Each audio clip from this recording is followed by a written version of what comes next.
the back end to make sure that you walk out with the confidence to know that you will start your classes in the fall. So bear with me.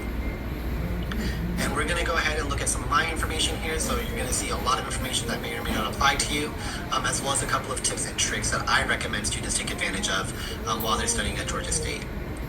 So I'm going to share my screen here, and just to make sure that everybody can see my screen okay, can you please do me a quick favor? As soon as that goes live, go ahead and give me a thumbs up if you can see that screen.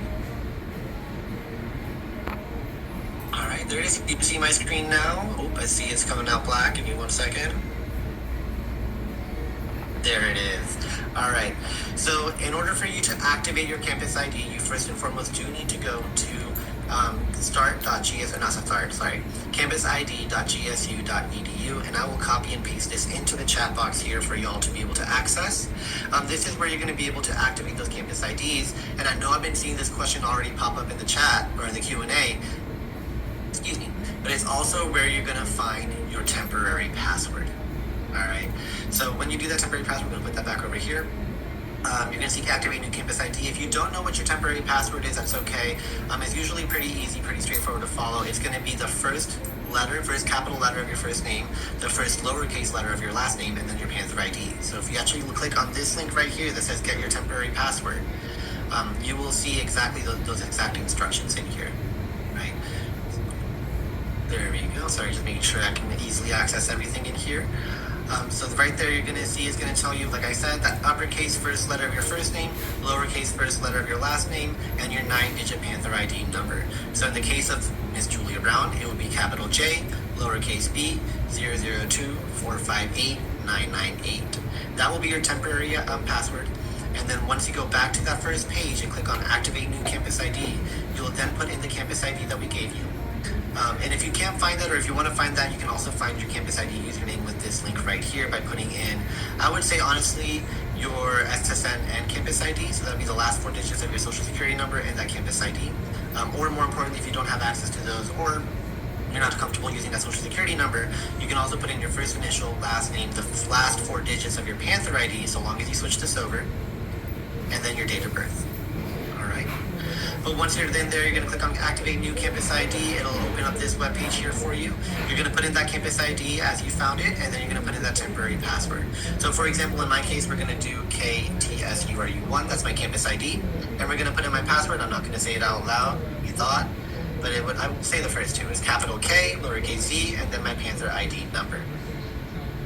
Now, I'm not going to sign in here because since I'm a staff member here, my campus ID is already activated. I've already reset my password. But once you click on sign in here, it will then take you over to your security questions. Now, this is really important because I've been seeing a lot of students this summer where they set it up, they see the security questions, and think, I'm going to do that later. I'm just going to go ahead and register for classes.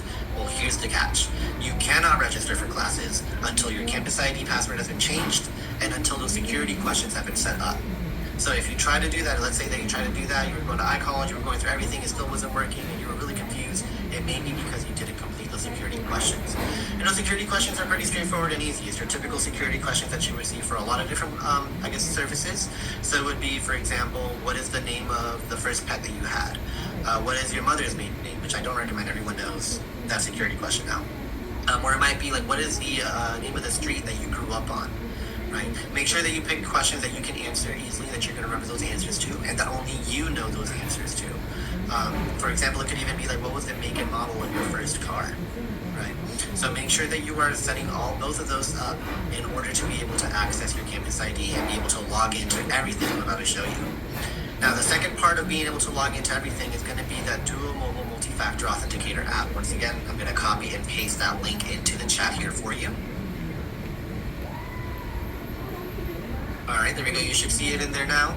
But this is going to be super important because, like I said, that Duo Mobile is to make sure that only you, the student, have access to your information.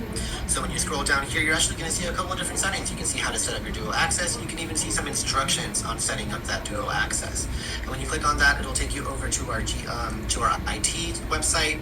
And I'm going to, again, copy paste this into the chat box here for you. And it'll tell you how you can set it up for the first time with a mobile device or a phone. Now, it even has a nifty little video here that will take you step by step through that process and even step-by-step instructions down here. So you'll see that first and foremost is going to ask you to log in to this link right here. Log in with your campus ID and that campus ID password you just set, and you click on next. This can be on a tablet or a laptop. I would recommend probably doing it on a laptop or a PC. That is going to be much more conducive for your view. Okay. All right, and as we keep scrolling down, I wish I could get rid of this part right here. It's going to give you some more information about why it's important. Like, for example, 97% of data breaches start by stealing your identity, and then kind of going over what you can do. Now, you're going to set it up as dual mobile, and then you're going to put in your phone number. All right, it's going to be your personal phone number that only you have access to. Once you've confirmed that phone number is correct, you're going to click yes, it's correct, and then after that, you're going to download the dual mobile app onto your phone. Once it is installed, you're going to click on next. Once you open it up, you'll have the option of either doing a setup account or an existing account on Android, or on iPhone, it'll just be to continue. Once you have done that, make sure again you have that PC webpage open when you work doing your dual mobile setup, because then you can scan the QR code it'll provide to you to add that account to your dual mobile app. Okay. Now, once you scan that QR code, it will automatically add the account, and then you can rename it exactly as you want it. You can rename it to Georgia State University. That's what I do. You can do GSU. You can say Georgia State. You can say Eternal Flame, Pounce the Panther. However you want to rename that account, you're more than welcome to. But once you have done that, you have set up that dual mobile, you are all good to go, and then you can do it as either a push, code, text, or as a phone call. So, for example, I'm a big fan of codes. I just don't like to answer the phone. I don't like to text. So I will ask it to send me a code, and I'll just put in that code into the website that I'm trying to log into. A lot of our tour guides, for example, they prefer the phone call because they can just answer the phone, press a button. They don't even have to listen to the guy talking on the phone. It's literally an automated message. It'll just be like, press da-da-da to log in. They already have that memorized. So they literally answer the phone, press a button, hang up, and then they're into the system. Right? Now, if you do have a security key and you want to use it, you are, of course, welcome to set that up as well. But you really only need that dual mobile app. All right. Now, another one that I was mentioning earlier that is important for you to set up is going to be that Panther mail or that student email address. Once again, I'm going to copy paste that into the chat box here. But this one's going to be very easy. You're just going to click here, log in. And now, because I'm already logged into the system, so it's just going to log me straight in. But what you will experience is that it will take you over to the login page. You're going to put in that campus ID and password, and then you're going to use Dual Mobile to verify and authenticate that you are trying to log in. Once you're logged in, this is very similar to what you should see. Now, please bear with me because my computer, she's tired. She's doing her best, so she might take a little minute. All right. Oh, but look at that. It's actually asking me to log in, so I'm going to go ahead and put in my information. Give me 1 second. Edge is not responding. But you're going to put in your campus ID. There we go. In your case, though, let me go back real quick. You will not be doing your campus ID at gsu.edu. You will be doing your campus ID at student.gsu.edu. That's assuming we spell it correctly, right? So student.gsu.edu, you click on next, and then you will log in. In my case, because I'm a staff member here, I would just do gsu.edu. You're going to put in your password. Let's see if I can remember my password without any assistance. Oh, no. Just kidding, I got it. All right. And then after you put in that information, you're actually going to hopefully get to see that Dual Mobile. Fingers crossed. No, it looks like it's already going to go ahead and sign me in since I've been previously signed in. And then if you're using this on a personal laptop or PC, you can go ahead and say that, yes, I want to be remembered, so it doesn't ask you to sign in every single time. I always like to put it as no, just because I like that additional comfort and security, knowing that I'm the only one logging in. It's not going to keep me logged in. But boom, that's it. Super easy to do. You'll start getting access to the student email addresses, and you can start reviewing all that information about things happening with your application, housing, financial aid, registration, classes, iCollege, all that important stuff. Now, the other page that I really wanted to show you and make sure that you knew how to navigate is your PAWS portal or your Panther Access to Web Services. Similarly speaking, I'm going to go ahead and add that link into the chat box here for you to access. But once you're on this page, you're going to click on Log into PAWS. This might actually just go ahead and log me in since we just logged me into my student email address. Perfect, there we go. And boom, this is your PAWS portal where everything that you need to know and access is going to be. Now, before we continue with this, there's two things that I'd like to go over. One, whenever you log into this, I always tell students that you want to follow my mouse here. You want to follow it, click this blue refresh button. The reason why, because although it says it just refreshed not even 30 seconds ago, you may want to refresh it just to make sure that all the information in your PAWS portal is as up to date as physically possible. Once that's done, you'll see that reflected on here. You're going to be good to go to check everything out. Now, the other thing I wanted to show you real quick is this one right here, the have question, search Panther answer. And that is because Panther answer is a wealth of knowledge where you can look up any specific questions you might have, any instances, things like that. Or if you need to, you can set up an appointment with financial services, for example. So again, I'm going to add this into the chat box here for y'all. But for example, let's say you have questions about financial aid that you applied, or maybe that you accepted the subsidized loan, but you don't see it reflected on your account and you want to know why. You can click on this link here, and then it'll take you directly over to the webpage to register for that in-person appointment, or that virtual appointment, my mistake. Now, one thing that I do like to kind of clarify and make sure that everyone is aware of here with this portal specifically for financial services is that you'll notice that they only have today available, and that is intentional. They do not post that schedule in advance. They only post it the morning of for that day.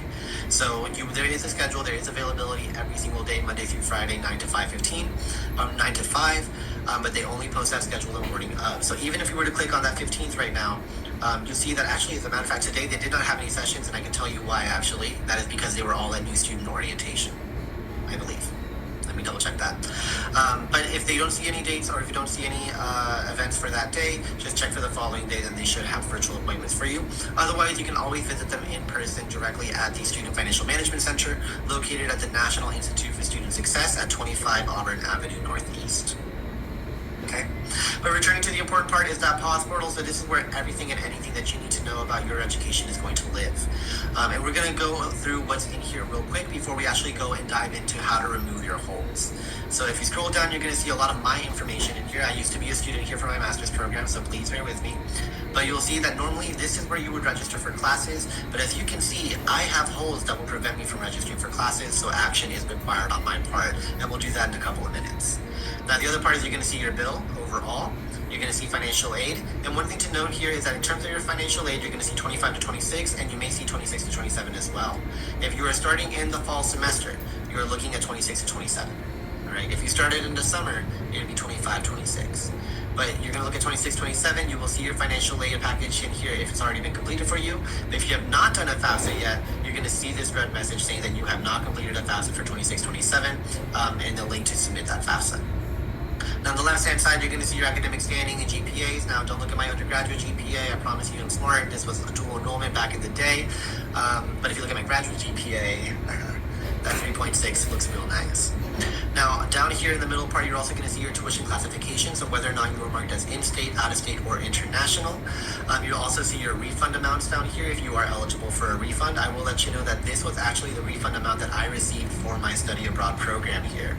So take advantage of study abroad. Georgia State wants every student to study abroad to the point that they will even pay for your passport if you're applying for the first time.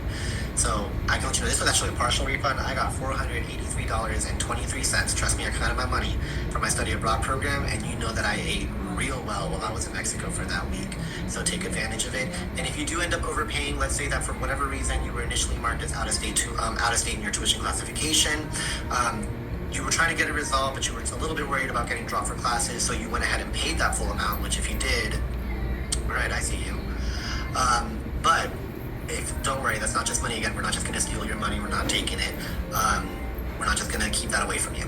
So if you were out of state, got changed to in-state, then you might see that refund amount down here. Okay. And the last part that I wanted to show you and highlight is down here, academic evaluation. That is going to be your, how do I say this? This will be your roadmap for the next 4 years at Georgia State, and I'll actually cover that at the end of the presentation today. And then last but not least is down here, your academic advisor. So bear in mind though, many of you are first year students or many of you are first time students, so you most likely will not have an assigned advisor at this point in time, and that is okay, that is standard. You may see something similar to this, right? So in my case, I had my faculty advisor, Mrs. Kane, but I also had the CAS, or College of Arts and Sciences Grad Services contact information. I had their phone number and I had the email in case I wanted to reach out. Typically, after your first semester with us at Georgia State, this will all update to your assigned academic advisor based on your college, your major, and even by your name. Okay, but we're going to scroll back up and do the really important part, how to remove those holds from your account. So first and foremost, when you log in, and you can all pull this up onto your laptop, tablet if you want to while we're doing this together, I encourage you and welcome you to do this with me. Because like I said, some of these can be very straightforward, some of these can be a little bit more tricky. Okay, so when you first start that, the first thing we're going to do, of course, is click on Action Required. That's going to take you over to a new web page, and then here you're going to see terms open for registration. We're going to select fall semester 2026. Do not select summer semester. You will not see the holds that you're looking for, or it may not necessarily be removed for fall registration. So click on fall semester 2026, click continue, and then you will see all the holds that you have on your account. Now, I went in and added as many holds onto my account that you would most likely see, so you can see how we remove these. Registration agreement is gone. Once again, I had it in here earlier, I promise you. But we're going to go kind of line by line. So like I said, citizenship verification, lawful presence, that is going to be through your application status check. That is going to be the website where you logged in to see that admissions decision. And at the very, very bottom of that web page, there is a section called that says upload materials.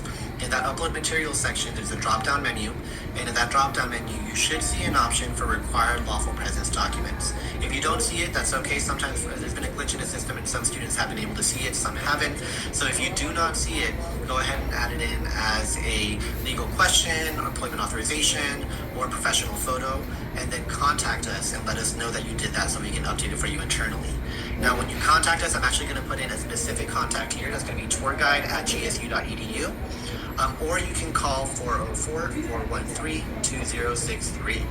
Both of these go directly to the front desk of the Welcome Center, where our student and professional staff are constantly working to ensure that all of our students are getting attended and the answers they're looking for. So I promise you, you will not be placed on hold. You will not have to wait 2 hours. You will not have to wait 2 days to get an email. We will respond to you that day or the day after, and we will answer that phone within the first 3 rings. If we do not answer the phone, that doesn't mean we're trying to ignore you, I promise you. It just might mean that we're busy checking in guests for our 10 a.m. or 2 p.m. tour. So give us a call back in another 15 minutes, and then one of us will be able to assist you. More than likely, I will be able to remove that hold for you. Okay. Once you have uploaded those documents, that citizenship verification and lawful presence would be removed within 24 to 48 hours, if not sooner. But the one that I really wanted to kind of highlight is that the legal name verification needed, this one right here, let me see if I can highlight it. This one, nope, too much. That one. That is actually tied into that citizenship verification and lawful presence. Now, typically speaking, once that lawful presence document is uploaded and once we remove it, legal name verification should automatically be removed as well within the next couple of days. However, if for whatever reason you submitted it a week ago, we have already taken care of that lawful presence hold, and that legal name verification hold is still on your account, then you need to contact the office of the registrar at this phone number. And you'll actually see this on your holds. It'll tell you what the reason of the hold is for, and if you need to contact someone, for example, you'll see the phone number or the website that you can reach out to get further assistance. Okay. So again, legal name verification is handled by the office of the registrar. If you do decide to come in person to see them and try to get that hold removed, make sure that you are very clear with them. The reason why I say this is just because I've seen plenty of students that come over to the Welcome Center and they tell me, I have a hold on my account, registrar sent me over here to take care of it. It was something to do with, lawful presence. And I'm like, okay, let me take a look at it. Let me just see what I see on the back end.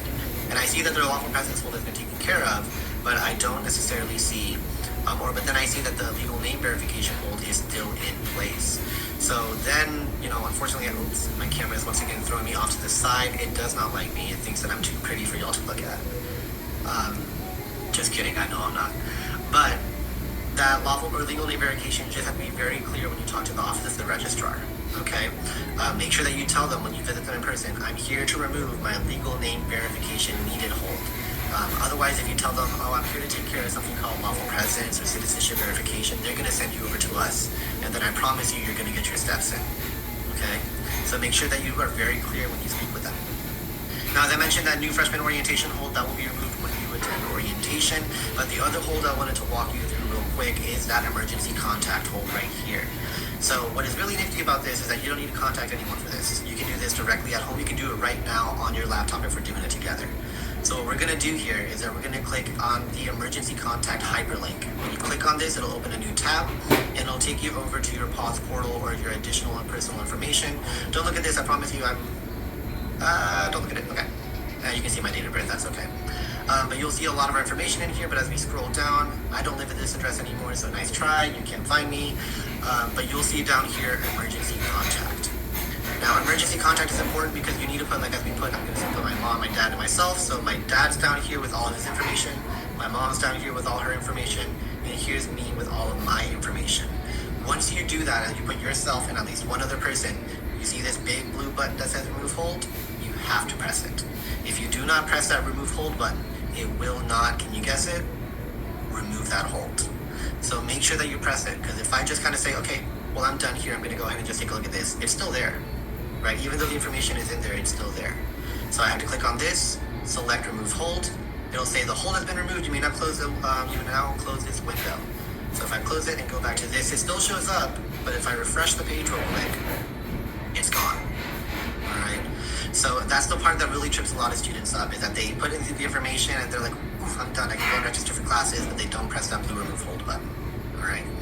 Now, the other one that is not on your screen here right now, unfortunately, I did put it in earlier, but I guess it must have been removed, is that registration agreement.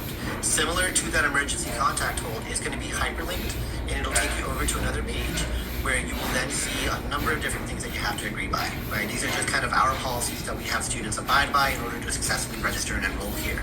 And they're going to be very simple, just simple things like you are, as a student, are responsible for your classes. You, as a student, are responsible for making sure that they are paid for, as well as some other pieces of information. At the very bottom of the page, you're going to see a quick questionnaire. It's just going to ask you, what is your living arrangement while you're studying? And it'll be things like, living on campus, I'm living off campus, I'm commuting, I'm living at home and commuting. It'll be something along those lines, and just pick the one that best fits your situation. If you are applying for housing and you're on the wait list and you still don't know just yet, whether or not you're going to be living on or off campus, go ahead and just put it down that you are going to be on campus, all right? That is okay. We can always update that later on.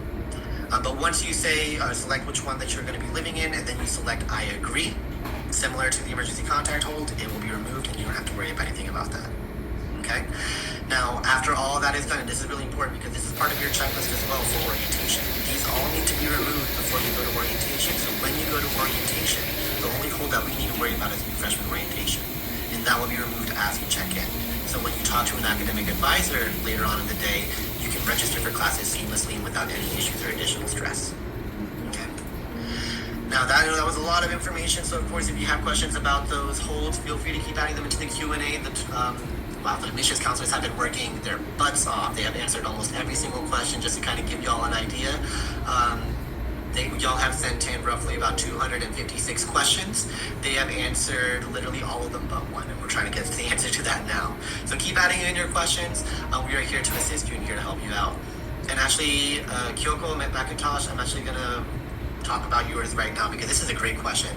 How do I take off the online-only freshman hold? Is there a link or does this count?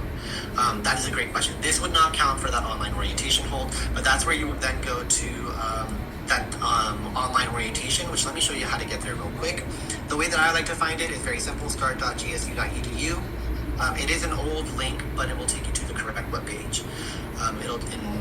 I say that and now it's not loading. Give me 1 second. Otherwise, orientation.gsu.edu is going to take you to that webpage. There we go.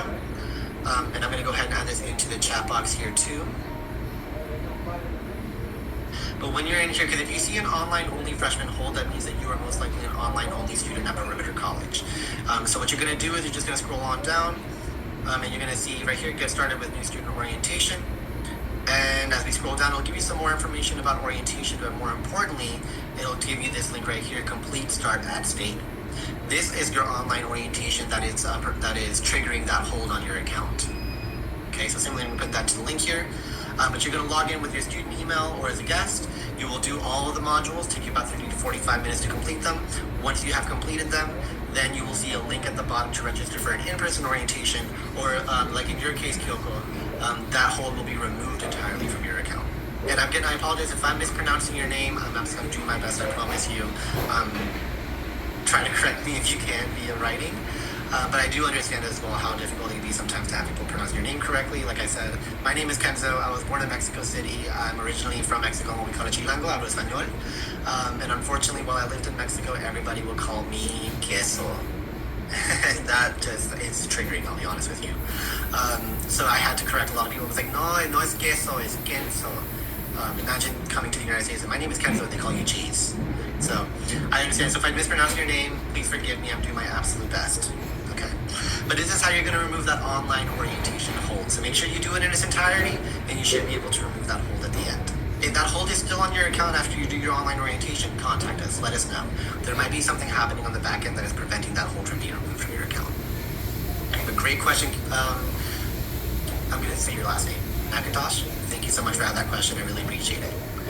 Now, the other real quick feature that I wanted to show you is iCollege. iCollege is super important because iCollege is going to be where all of your courses are going to be hosted, where you can see the syllabus, your assignments, your classes, pretty much anything that has to do with your academics. We even use it for our staff for training purposes. So you'll see in here, actually, you'll see that here's my higher education internship I had to take for my master's program, but even some additional trainings that I had to do in order to, get certain positions here at Georgia State, or just to continuously grow and improve here at Georgia State University. If there's one thing that we love to do here at Georgia State, we love to improve and we love to be better.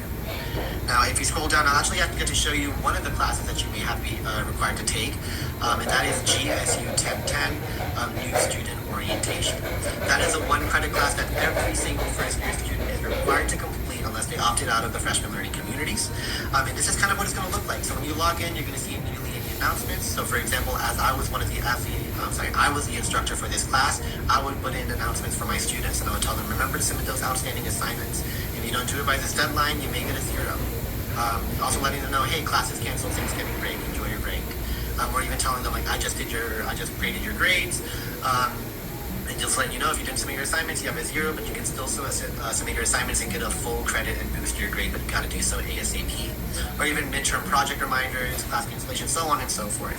And even then, you can click right here on content, and you can either see the content for the full semester, if your professor has allowed you access for the full semester, or you might see it week by week. So you'll see that actually in GSU 1010, one of the things that we focused on was, of course, Welcome Week, welcoming them to Georgia State, going over what does it mean to be part of this state way, and then going over their academic journeys, and more important things about like how to get organized, how do you start looking for jobs, internship, and research opportunities. We do a mandatory advisement session with them during week 6, where we will give them their schedule for the spring semester. And we even go over meta major breakdowns or explorations. So figuring out, is this the major that you want to pursue? Because part of college is finding out what you want to do and what you don't want to do. And, if you do change your major, do not panic, do not fret. The average college student in the United States changes their major about 3 times before they graduate. Again, sharing my own story, I started off as a mechanical engineer with a concentration in aerospace engineering, thinking that I would love to work for NASA, Virgin, SpaceX, maybe not Boeing anymore, but any other aeronautical engineering firm. And I know y'all are smart, but GSU ain't NASA, right? And as a matter of fact, once my calculus class started going in 3 dimensions, I went 3-dimensionally out of that classroom, met with my advisor, and changed my major. So it's okay. We're here to help you figure that out. College is a journey. It is not a straight path. But you'll see, again, similar things that we go over, building on your strengths, nurturing healthy habits, and building community. And similarly, this one, valuing diversity, ethics, and academic honesty. And then, of course, financing, things of that sort of nature to make sure that our students really are set up for their success. Now, we'll be honest with you. This is a 1-credit class. It is a 1-credit class. We met for 50 minutes once a week. It is not required for your degree, but it is required for all first-year students. It does not count towards your major specifically. So I say this because Georgia State University, we don't want to fail anybody in these GSU 1010 classes. As a matter of fact, if you saw in those announcements, I was giving them a lot of extensions and saying, hey, submit this, submit this, submit this. So this is, on the other hand, going to be the easiest A you will ever get in college. But you need to go to class and you need to participate. Trust me, if you participate in this, you're going to be set up for so many great things here at Georgia State. It'll make it so much easier to transition at Georgia State. And we've done our research. It shows that students that do complete GSU 1010 successfully do tend to have a higher GPA overall and maintain for significantly longer. Okay. All right, now we're almost done here, but the very, very last thing that I wanted to actually show you, please reload,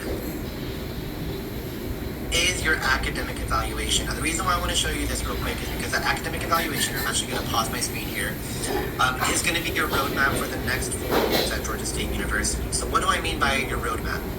What I mean is that this will actually give you a better idea and understanding of what classes you're going to be required to complete in order to graduate with your degree, as well as if there are any prerequisites, GPA requirements, core requirements that you need to complete in order to register for specific classes.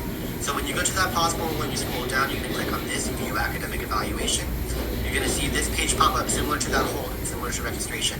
Now we're going to select the upcoming semester, which is fall 2026, and you will see your evaluations. Now bear in mind, you're going to see a lot on mine because I was doing post-baccalaureate, I was doing classes here and there, I did my master's program, but for the sake of this presentation, we're going to look at this one specifically, the PB Undeclared. Again, I'm going to pause it here for just a second because it does have some information in there that is for me. And let me switch it over to the case study here, which is the one and the only Mouse Man Mouse, which is that new name that we gave to Mickey Mouse that we have in this account. But here you're going to see some important information about, for example, your major, your college, your GPA, your academic standing, attributes and cohorts you need to be aware about, things of that nature. But the more important part about this is that as you scroll down, you're going to see the requirements that you need to complete overall, as well as your non-course requirements, and then you're going to see the core requirements plus your major requirements. So remember, we are a liberal arts institution in the state of Georgia, and we are a Tier 1 research institution. So as mandated by the University System of Georgia, everyone here is required to complete those core requirements, those liberal art core requirements, which includes a math section, English 1 and 2, institutional options, humanities and fine arts or a foreign language. You will also have a science sequence in here.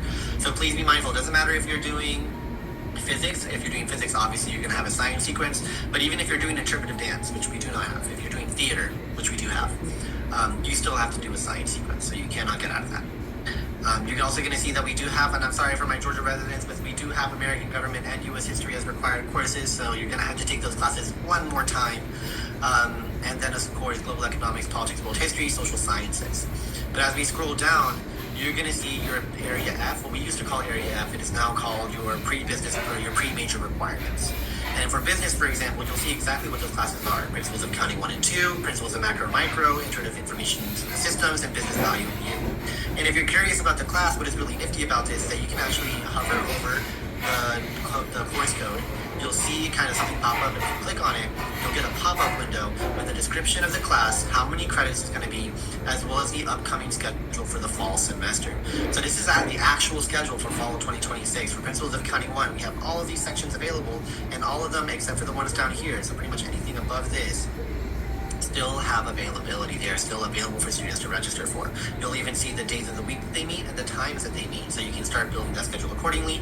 We're just kind of getting a better idea, looking ahead and just saying, okay, this is the one I want, this is the one I'm looking for, this is the one I have to keep an eye out for when I actually register for classes. Right? Now, as you scroll down, similarly, you can see those major requirements. But here, this is the part that I really wanted to highlight, is this part right here. Now, some of our programs have GPA and grade cutoffs. They might have separate applications, so please make sure that you review this evaluation because it'll tell you about that.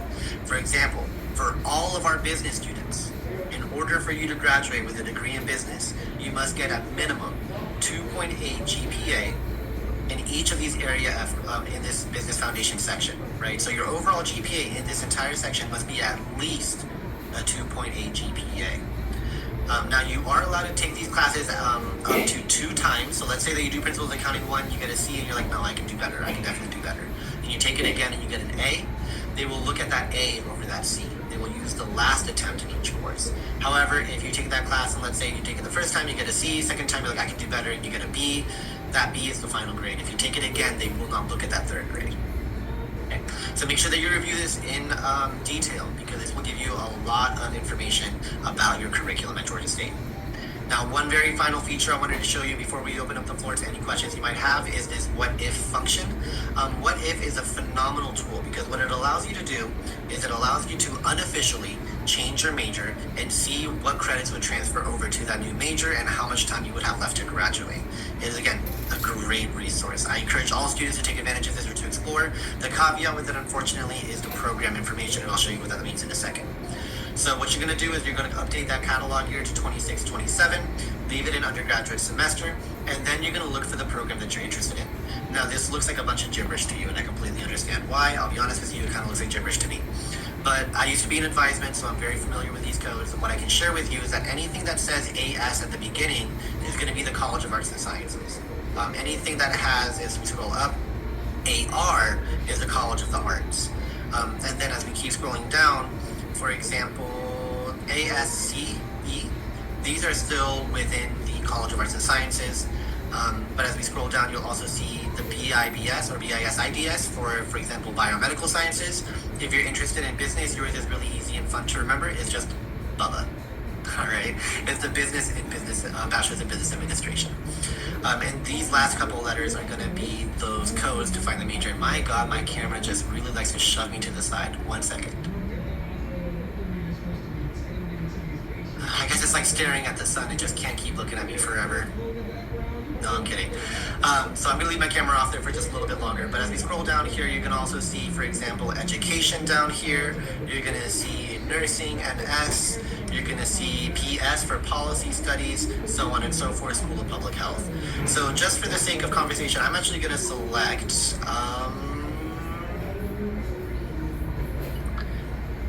let's see here. Let's pick one. We're going to do public health. Alright, so as we click public health here, you're going to see it's going to update here on School of Public Health, undeclared. It's going to remain as a major, that's okay. Because your major, there's only one major in the School of Public Health. Can you guess it? If you said education, you're wrong. It is the School of Public Health, it is public health. But you can also add in concentrations, and you can also add in minors, right? So if you're, let's say, public health, and you're like, well, I also want to do criminal justice. You can select that as your minor. Go down, click on process here. It will then show you the curriculum as if you were a public health student and as if you were pursuing a minor. Oh, and I apologize, it looks like that code was actually out of date, so we're going to change that code around a little bit. Should be this one. There we go. Now you see that the major is updated to public health. Concentration, you can select a different one for example, health, politics, and behavioral science, or population health sciences. Let's do population health sciences with the criminal justice minor. Once we click on process here, you'll then see that curriculum for all 4 years as a public health major with a concentration in population health sciences and a minor in criminal justice. So as we scroll down, see, these are going to update. So the order is updated a little bit. You're going to see that there's going to be certain sciences here, and it'll even tell you whether or not there's a specific science sequence they're looking for. Here, there isn't one that they're looking for. But as we scroll down, then we're going to see those public health courses, right? So you actually saw how we kind of already have some classes in here for business, and they're being readjusted to fit into the new curriculum. So even here, the Principles of Microeconomics is a business class, but it's falling under quantitative method courses for the School of Public Health, right? But if we scroll down further, you may even see that some of these are going to fall into other electives. For example, organic chemistry fall into your public health electives. You have advanced electives down here, residency courses, and then more importantly, you'll see those minor requirements down here as well. Okay, and then if you have any classes that are not counting towards that program or counting towards that new major, you'll see them down here in courses not used for this program. So unfortunately, Mickey Mouse here has 260 credits that we're not going to go ahead and count, right? But that is honestly a lot of different universities that they've attended.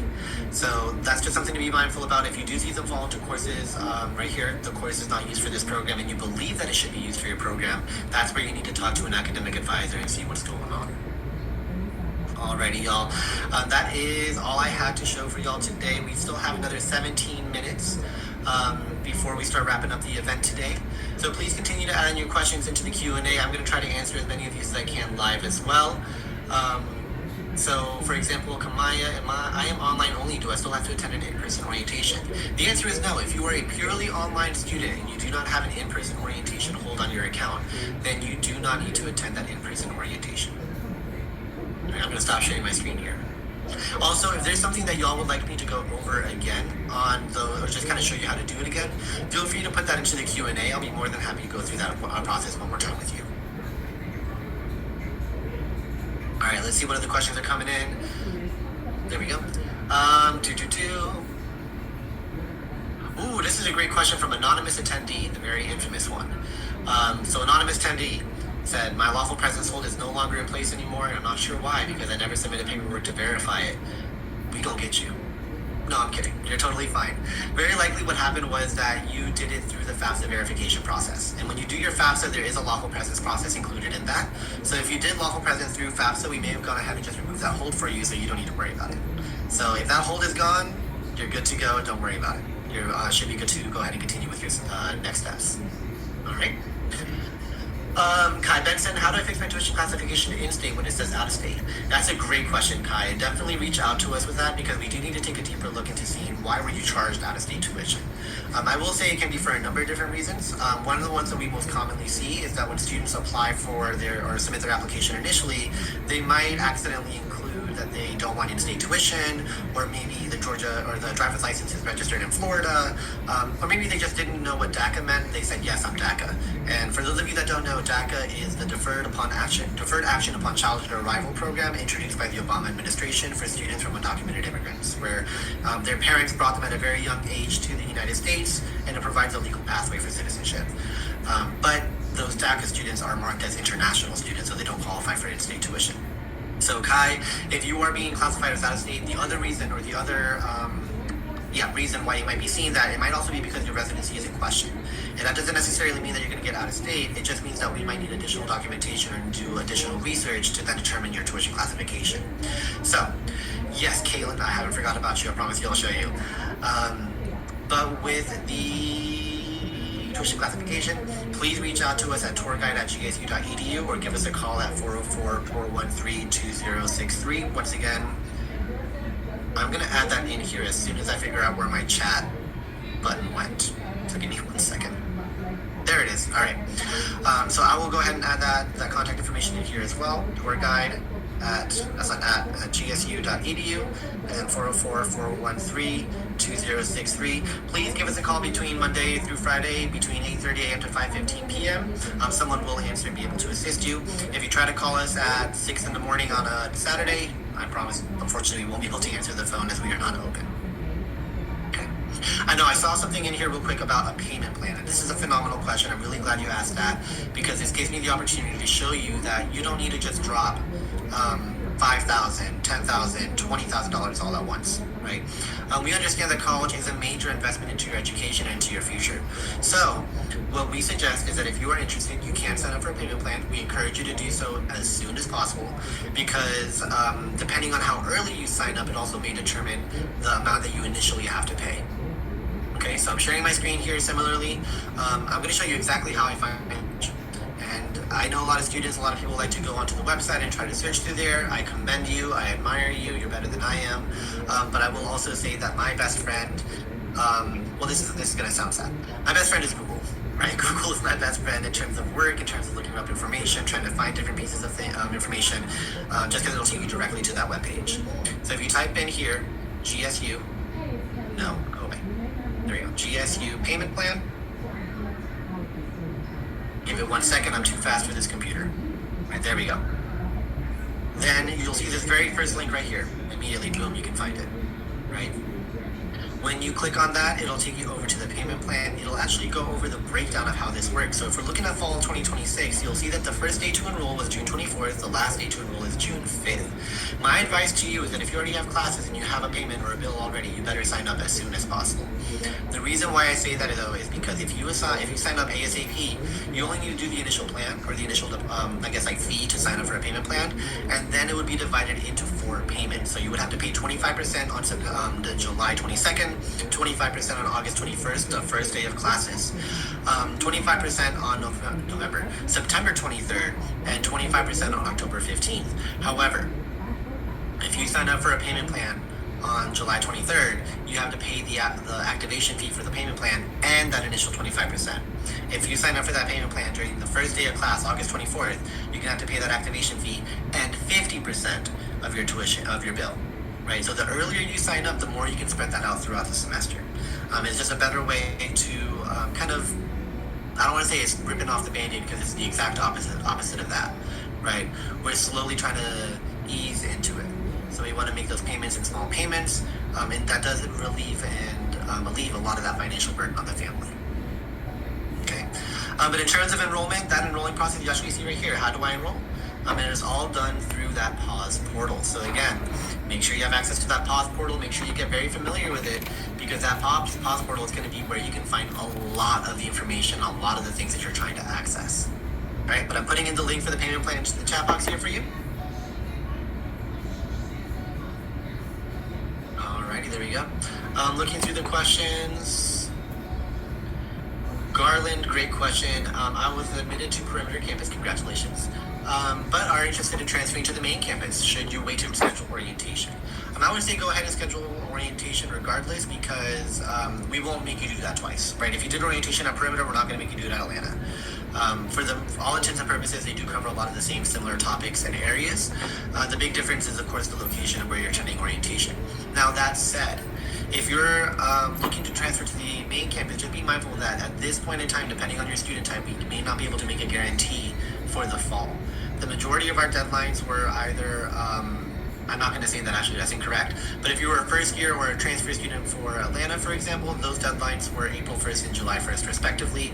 All other student types, our deadlines are August 1st, so there could be some time. So you could still be considered for the Atlanta campus. I just want to be very clear that we can't make that guarantee that you will be admitted to the Atlanta campus. Okay. All right, Paige Palmer, I tried to log in using the steps and it still says it failed to authenticate. Is there any way to help me get to log in to work? Absolutely not. Goodbye. No, I'm kidding. Of course, Paige. Please reach out to us, or if you are living in the Atlanta metro area or in Georgia, give us a visit in the Welcome Center. If you can actually give us shoot us an email or a phone call to the email or phone number that I put into the chat box there, and let us know you're coming down. We'll add you to our W Law parking list. That way you don't need to pay for parking when you come on campus. But we can help you with that process. I think we need to take a look deeper into seeing what's going on with your application specifically. And actually, let me see if I can maybe pull that up. So this is our Slate portal. You don't need to see that. But let me see here, because sometimes I will say with your campus IDs, if it's still not activating, it might be that we haven't generated it for you. But Paige, I do see that we have generated a campus ID for you. Double check that you set up that password and the security questions. If you're still having issues and you have done that, please visit help.gsu.edu as well to submit a ticket with our IT desk, and they can definitely assist you further as well. Anonymous attendee, of course I can go over emergency contact again. I can't. Let me do that. Let me see if I can do that again. I gotta put that hold back onto my account. So give me 1 second while I pull that up. David, don't you answer this question. Otherwise I'm gonna forget. And if you didn't know, David McKinney is one of our admissions counselors. He's absolutely phenomenal. So if you do get the privilege and the honor of speaking with him, you're in good hands. And for all of our admissions counselors on the back end here, they're all fantastic, dedicated to our students' enrollment and to their success. So I will say it is truly a blessing for myself to be able to work with such an incredible team. And honestly, I am kind of high-key jealous that y'all get to have them supporting you. Because in my, again, first generation immigrant and college student, I was on my own. And I'm not going to lie to you when I tell you that when I told my dad, what do I do about FAFSA? What do I do about application? Then when he said, mijo, you figure that out. That's on you. And I said, okay, Dad. All right, I'll do it. But you have an incredible team here to support you. So give me 1 second there, anonymous attendee, to see if I can log in and put that hold back onto my account. While they're doing that, I'm going to see if I have some other questions here that I might be able to answer.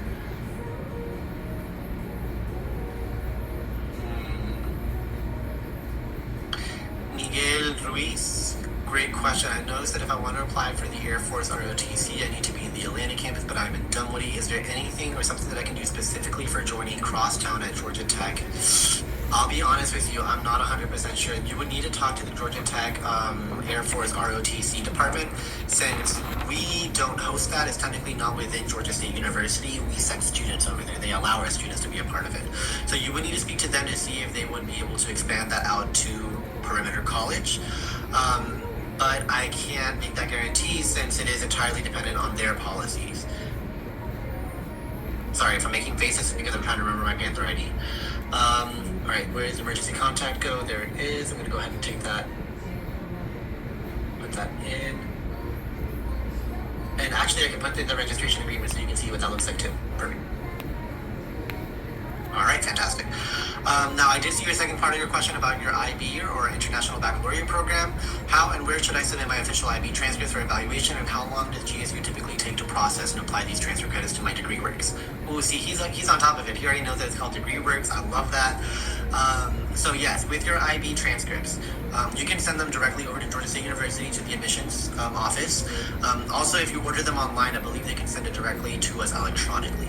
Now, typically it does take them about 1 to 2 weeks to get that all set up. But if by 2 weeks you still don't see it on your account, that's when you can come by the Welcome Center and speak to us, and we can submit a ticket on your behalf. Alternatively, I know they're not a fan of me saying this, but you can try to visit the Transfer and Transition Center or the University Advisement Center and let them know that the credits are inputted and need to be articulated. It is a two-step process in terms of the first-year students for IB and AP. First, we need to put those credits into the system. Then an academic advisor has to articulate them. However, they can't articulate if we don't do our job.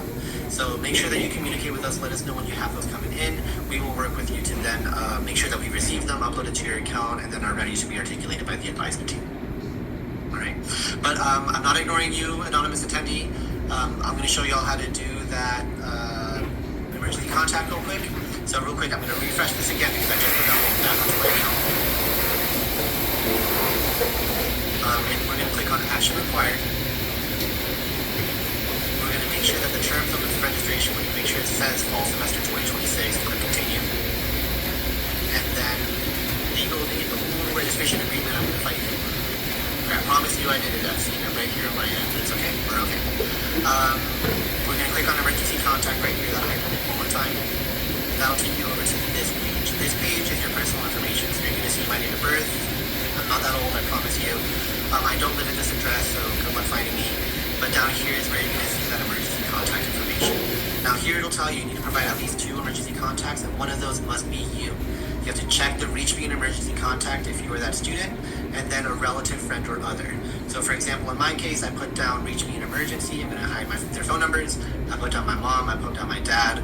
Once I put in that information by adding that pencil icon or clicking that pencil icon, then this blue remove hold button popped up. Okay. Once that blue remove hold is up and you've put that information, you're just going to select that blue remove hold. You'll see that information up here where it says it's been removed successfully. You're good to go.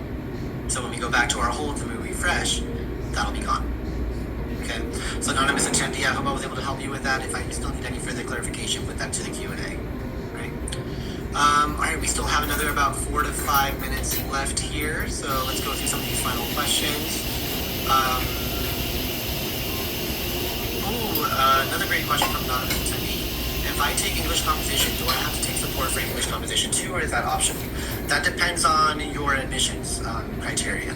So what I would suggest is reach out to us privately on that, because typically speaking, if you do have a hold on your account that says that you have English learning support, then you must sign up for both of those at once. So actually speaking, or actually looking at it, if you try to register for English 1101 without that learning support, it will not let you register. The reason why is because those are co-requisites. Meaning whenever you have a class that's a co-requisite, both of those classes need to be in your shopping cart before you can actually register for them. Okay? A great question. But again, reach out to us. You can also reach out to admissions@gsu.edu and we can definitely take a look at that. Ooh, Hamda, great question. Are there engineering programs I can join? So yes and no. We don't offer full engineering here at the Atlanta campus as a bachelor's degree. However, we do have a general engineering at the Perimeter College, and it is part of the Regent Engineering Pathway Program, or REPP for short. Essentially what the REPP is that you can do general engineering courses with us at Perimeter College. Those credits are guaranteed to transfer over with you to Georgia Tech, Mercer, Augusta, and I'm missing one. I want to say it's UGA. I think it's UGA. I'll double check on that. But it's not guaranteed transfer admission. So it's a good way to get some of those prerequisites out of the way and then transfer to an engineering institution. All right, let me double check that REPP program. I want to see and make sure I have the right partners here.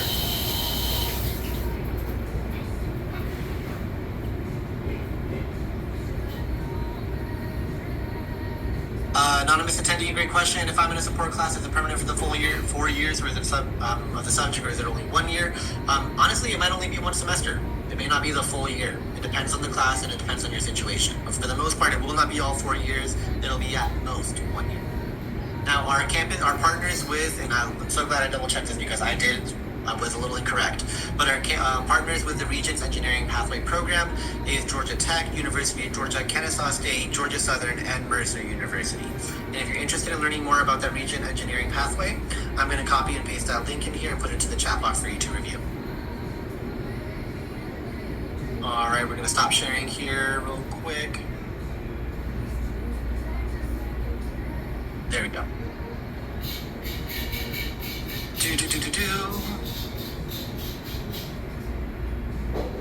Ooh, Mazia, do we have medical internships for freshmen if they have certifications? We don't offer them through Georgia State University. You would have to apply for those medical internships through those specific agencies or organizations. So, for example, Grady Memorial, or Children's Healthcare of Atlanta. This camera. We're gonna keep going, but be mindful that they determine who they want to or what the requirements and eligibility requirements are for them to hire you. Okay. Oh, Nautica, is FAFSA only for tuition or for school-related expenses? FAFSA is for anything in your overall bill. That can be tuition, fees, housing, textbooks and supplies even. It does depend specifically on the type of FAFSA you get to. So, for example, HOPE is going to be tuition and tuition only. Pell Grant is for anything. Federal work study, anything. Well, not really anything because we pay you for that, for an on-campus job. What's the other one I'm blanking on? Federal work study, Pell Grant. Subsidized loans, I mean, general rule of thumb, you can use those for anything.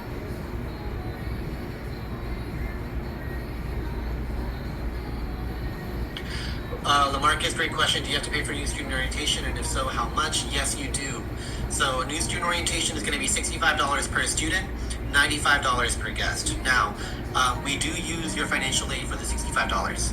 So you won't have to pay for that out of pocket, but if mom, dad are coming with you, they will each have to pay $95. But that pays for everything in the day. That pays for breakfast, that pays for lunch, that pays for all the events, all the sessions, all the items that you're going to get, swag or otherwise. It pays for everything.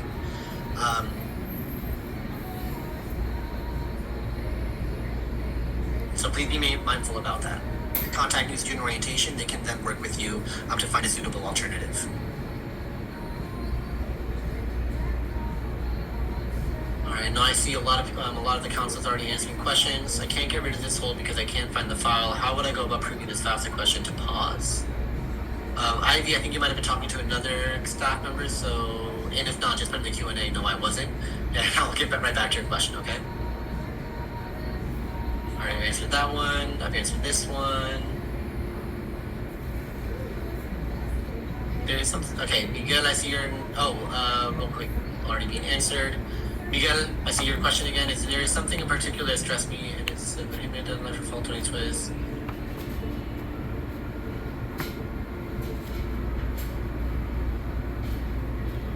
Okay. So the stressor being that if you have the payment deadline.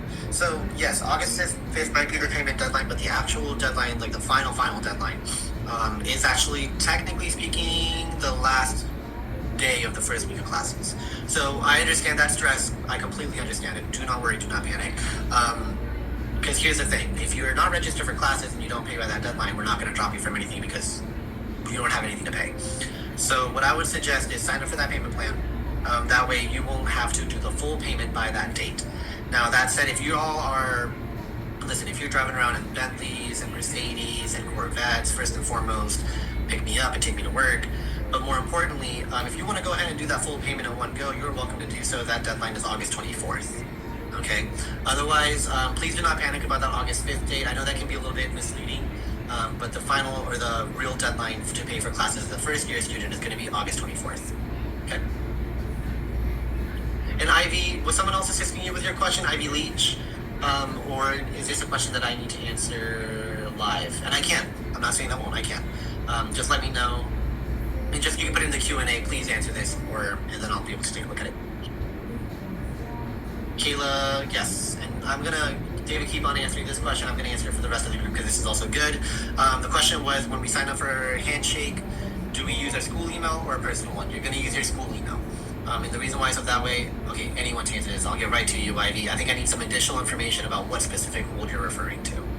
But going back to Handshake, that is going to be with your student email address. And that is because it'll then give you access to everything that Georgia State University has to offer and all the opportunities that we have to offer. And what's really nifty about Handshake is that you're going to find on-campus and off-campus jobs, and those off-campus jobs can be here in Atlanta, in Georgia, the United States, or even internationally. And they can be job, internship, or research opportunities. So it's important to use your student email address because then you're going to see all the opportunities that are available specifically for GSU students. Whereas if you do the like your personal email, and you can do that, but you're just going to get general postings.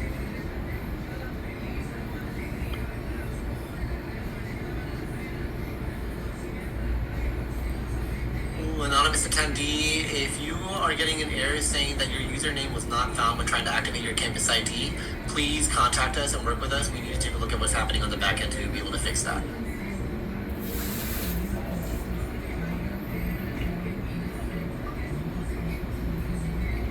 Miguel, sorry, let me clarify. Great question. The payment deadline generally is August 24th. Jesus Christ, is August 24th. I'm a little heartbroken that England lost, but we're not going to talk about that right now. It's August 24th. The payment deadline, you can sign up now if you want to, and that will be split up between those dates that we mentioned a little bit earlier, which was July 27th, I want to say, August 24th. Let me double check that. So close. July 22nd, August 24th, September 23rd, and October 14th. That is, if you do the payment plan, that's going to be the days that you have to pay. Otherwise, if you are comfortable just doing the full payment all at once, typically speaking, you have until August 24th to make that payment. That is the absolute final deadline.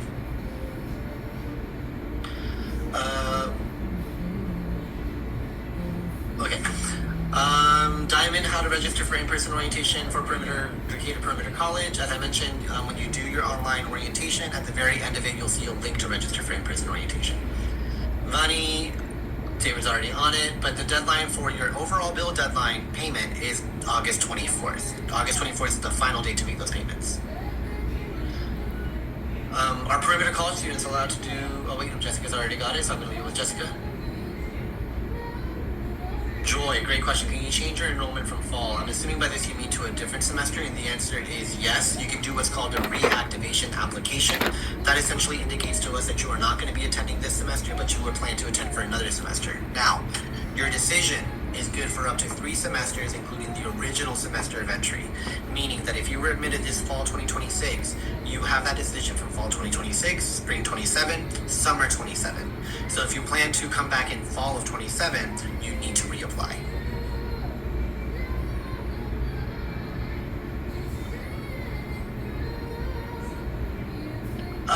Let me loosely, I know this was regarding visiting your student here at Georgia State.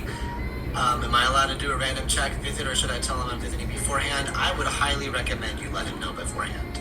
I know that sometimes when students are going to, don't get me wrong, this is why I went to college in New York. Mom and Dad were here in Georgia. I said, I want freedom, I want peace, I want independence, and I went, and then I got $240,000 worth of loans. So, but let them know, right? Just because your student might be in class, they might be in clubs and activities, they might be at the football game, baseball game, basketball game, they might be hanging out with their friends over at Centennial Olympic Park, or watching a Atlanta United play at the Mercedes-Benz Stadium.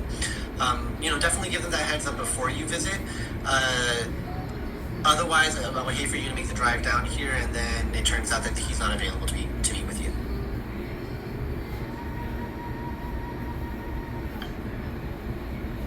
All right, Jasper. All right, thank you. So should I email those people, or should I just bring this up at orientation? I will leave that. I think somebody else was answering that question for you. Anonymous attendee, my Hope Scholarship isn't listed in my e-bill, and therefore I have an outstanding balance. What should I do? Did you register for classes? If you didn't, that's why you're not seeing that Hope Scholarship. But if you have a bill, then you definitely did register for classes. So let me back up. Okay. Double check with financial services. Now, typically it does take a couple of days after you register for classes. So if you registered within the last 2 days, you may not see that just apply just yet. Give it some time. Those should all be posted on the account before classes begin on August 21st or 24th. But you can always feel free to schedule an appointment with financial services, or visit them in person at 25 Auburn Avenue, and they can take a look at that for you as well.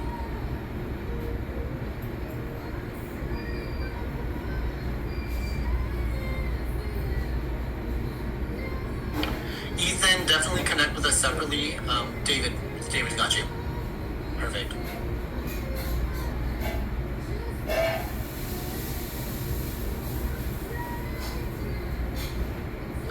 All right, we can do a couple or a few more questions here because we are running out of time for the day.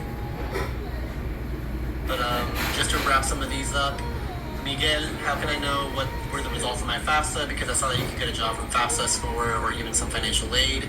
Yes, depending on your FAFSA, you might get some aid called like the Pell Grant, which is income based, or you might get federal work study, which is then used to help pay you while you're working on campus. It doesn't guarantee a job on campus, but it means that the office that hires you would use that for your budget to pay you instead of their own budget. Now your FAFSA, everybody's FAFSA is going to be available to them to review in that PAWS portal. That's pause.gsu.edu, and you'll see it on the right-hand column under financial aid. Now you do need to kind of go to the financial aid portal through that website, and then from there you'll be able to see exactly what your aid breakdown is going to look like.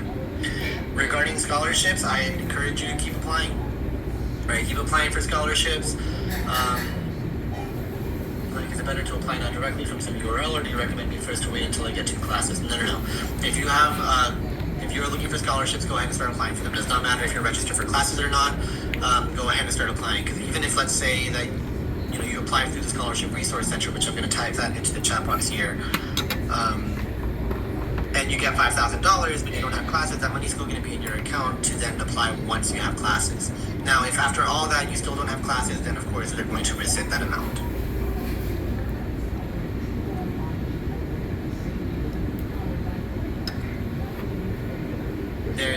There's a chat box, sorry. Here's the link for the Scholarship Resource Center for an additional 254 scholarship opportunities that Georgia State University has to offer for incoming and returning students. Please be mindful at this time of the year, though, most of those deadlines have already passed. However, you can start applying for the following or the upcoming academic cycle. If you're trying to log into Handshake and it says that you need a school email address, I'll let David handle that. He's already answering that question. David is on top of it. He's answering a lot of these.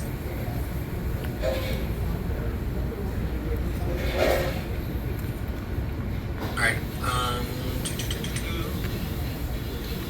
How do I register for classes? I am still on. Alright, Ivy, give me 1 second. Let me see if I can pull up your information and see what's going on here. Alright, y'all, but if you do not have any more questions for me at this point in time, you are not required to stick around for the rest of this evening. You are more than welcome to log off at this point, but thank you once again for joining us for your virtual Next Step sessions. We are, again, truly excited and honored to have you here as part of our Panther family. As Mr. Brownie said, you got 40 days. 40 days until the first day of class, 40 days until your first day as a college student. So first and foremost, give yourself a pat on the back and congratulations on your offer of admissions to Georgia State University. Honestly, it is one of the most innovative institutions in the nation and one of the best universities for undergraduate teaching in the United States. So I promise you, you're going to be in good hands. But if you have any questions about removing polls, about the registering for classes, or just any technical issues, please contact us. Please let us know. We'll be happy to assist you further. All right, but congratulations once again. We'll look forward to welcoming you to the family. And then, David, just so you know, I'm looking at Ivy's situation specifically to see what I can find. I know she said she's got some holds on her account.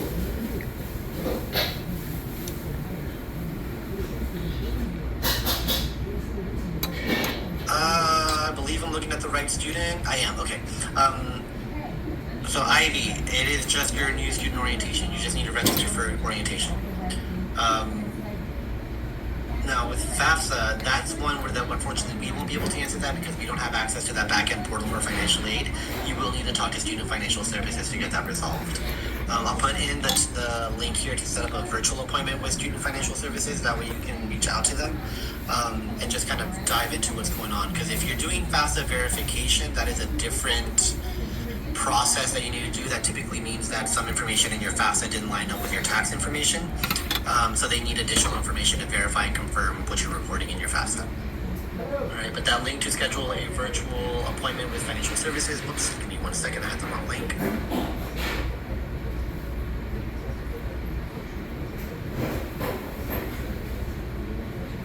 Alright, that is in the chat box now.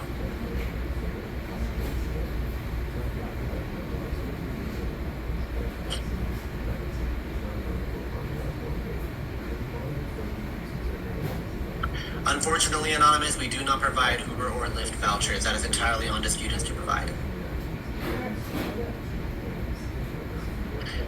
Same thing with a different, maybe same anonymous or different anonymous. How would I change campus if I would want to change from Atlanta campus to Perimeter College? If that is something you wish to do, then you need to reapply for Perimeter College.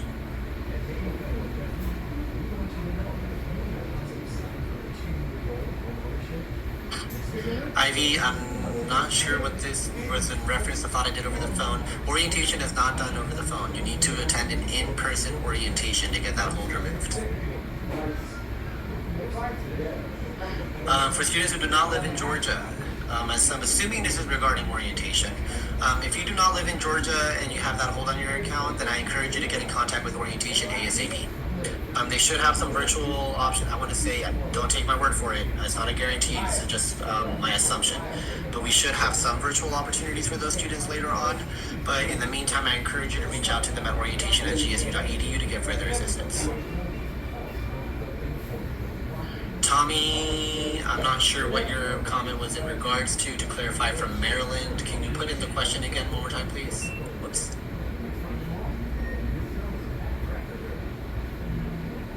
Alrighty, y'all. Thank you, Carl, so much. Carl just put in a message and a link into the chat there for you for further assistance with orientation. It'll have a link as well as an email and a phone number that you can reach out to if you have require any further assistance. Oh, thank you, Tommy. I apologize for that. Okay, similar thing, contact orientation, because NSO is mandatory for all incoming students. But if traveling to Georgia or traveling to Atlanta isn't feasible at this point in time, then you need to talk to orientation to find a suitable alternative. Great question, Anonymous. If I leave for the military reserve, how would that affect my status at the university? It depends on how long you are serving. So if you are serving for more than that 3-semester mark, then you need to reapply to Georgia State University.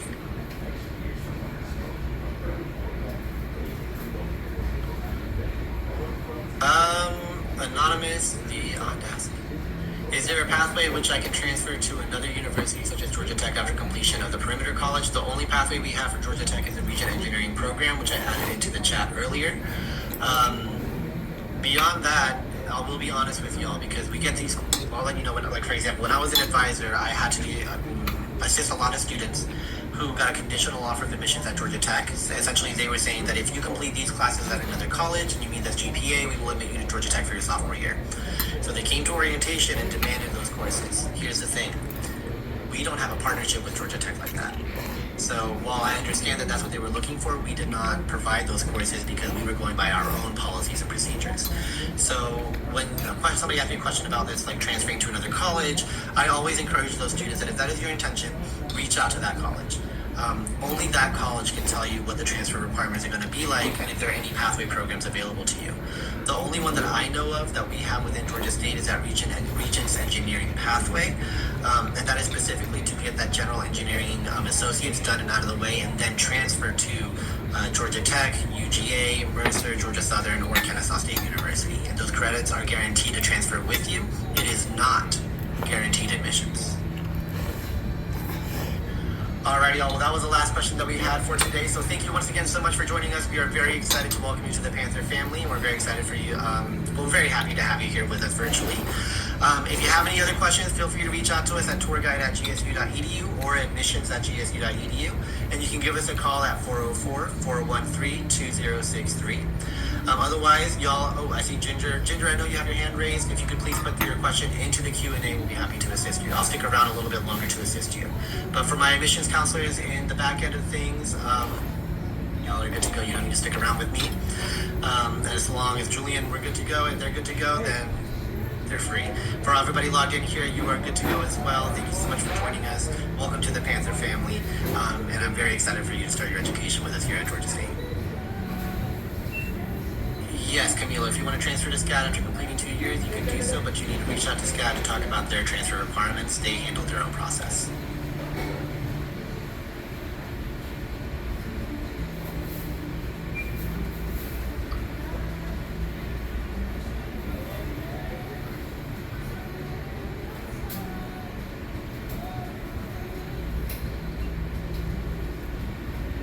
Jag, I'm a student at UGA who wants to major business, but I have changed my mind. Can I still come to Georgia State? If you still have your decision with us, you're more than welcome to join us. I'm just saying.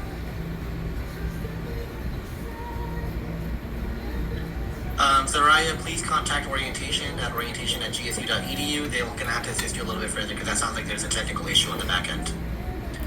Mackenzie Brooks, my FAFSA will cover tuition and perimeter. Can I study and do work study / job?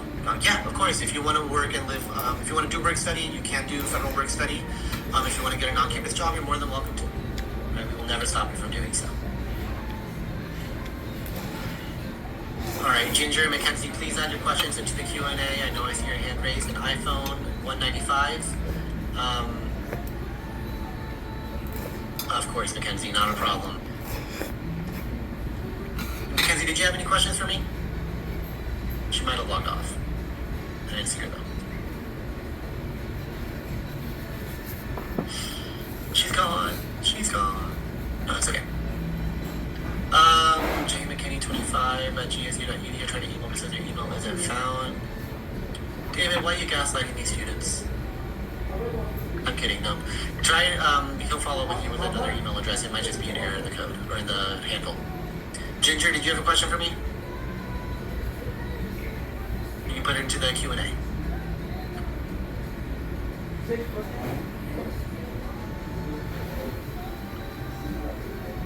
Is housing still available, Jag? There is a housing wait list right now for first-year students, but you are still encouraged to apply for housing. In the case that you are not given a room and you're left on that wait list, we will refund that deposit to you.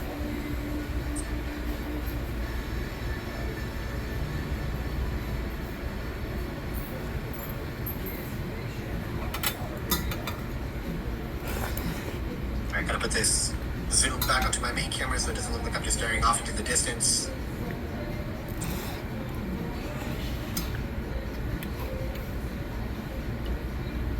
All right. Yes, Ivy, after you attend a physical orientation, they will remove that hold.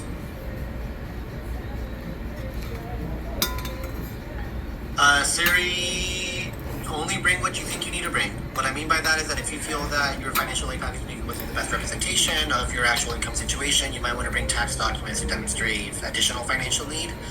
Beyond that, if you're just meeting with a financial advisor to just get, like, where's my financial aid? You don't need to bring anything with you unless you really want to. Sorry, I'm having trouble hearing you. Could you repeat that? Sorry, Siri picked up my voice. Hold on. Ginger, how do I do in-person orientation if I'm doing online? Unfortunately, you don't. In-person or online students do not have access to an in-person orientation, unfortunately. It would be strictly online.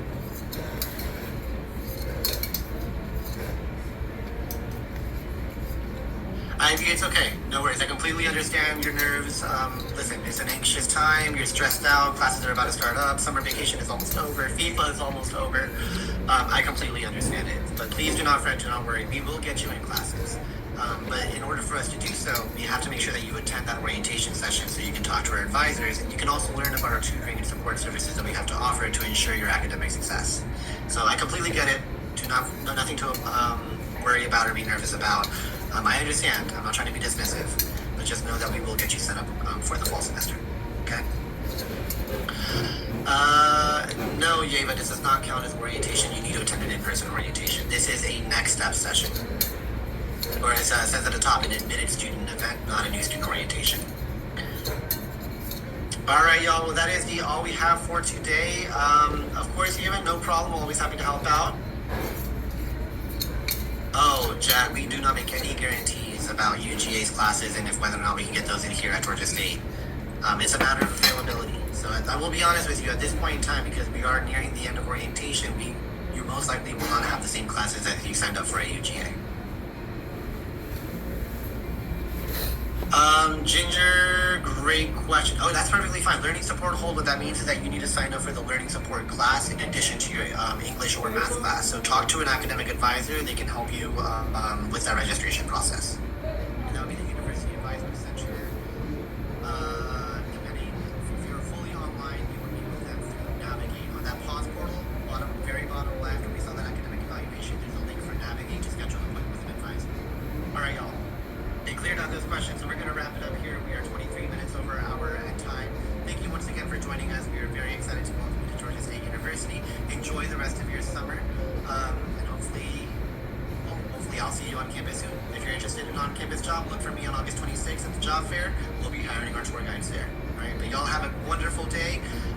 Congratulations on your offer of admissions, and go Panthers.